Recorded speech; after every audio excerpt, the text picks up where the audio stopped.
There's actually a lot of reasons, like one being pure stupidity.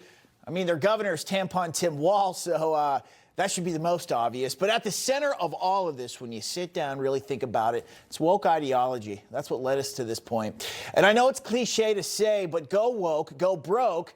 And that's really what led to this. So let it be a warning sign to everyone. We're talking about unprecedented fraud and ripping off Americans from all over the country because their state gets in ballpark roughly $20 billion plus a year from the federal government. So we were all ripped off by what happened because liberals in Minnesota didn't want to offend anyone.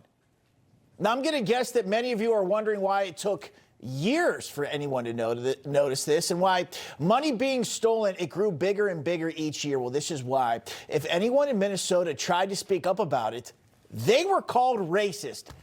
And we know the word racist has been weaponized by the left, and the worst thing in the world for the woke movement is being labeled as a racist, so no one dared speak up. That is what happened, and here's the proof. According to local outlets, there were employees within their state government that became skeptical. Some of them worked in the Minnesota Department of Education.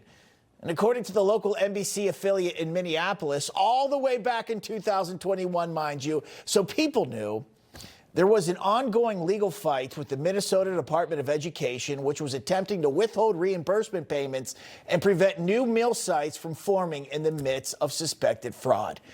Now, this is about their Feeding Our Future program that was running, which the money was for, like it says, feeding hungry kids. The criminals, they were claiming to feed kids that never even existed, and then they went ahead and took the payouts from the state. So it was pretty simple, right? Almost too simple for someone not to get caught sooner, don't you think?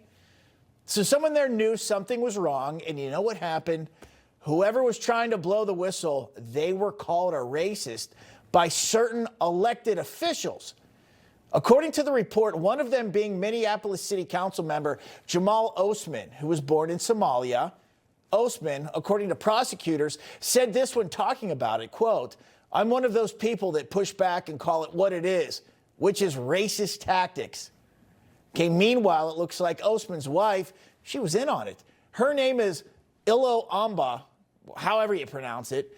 It's reported public records show Amba's nonprofit, Urban Advantage Services, received $400,060 in reimbursements between February and November 2021, claiming to serve meals out of a small downtown office. And then what happened, the Minnesota Attorney General's office later shut it down, calling it a fraudulent shell company. Mind you, this guy is on their city council.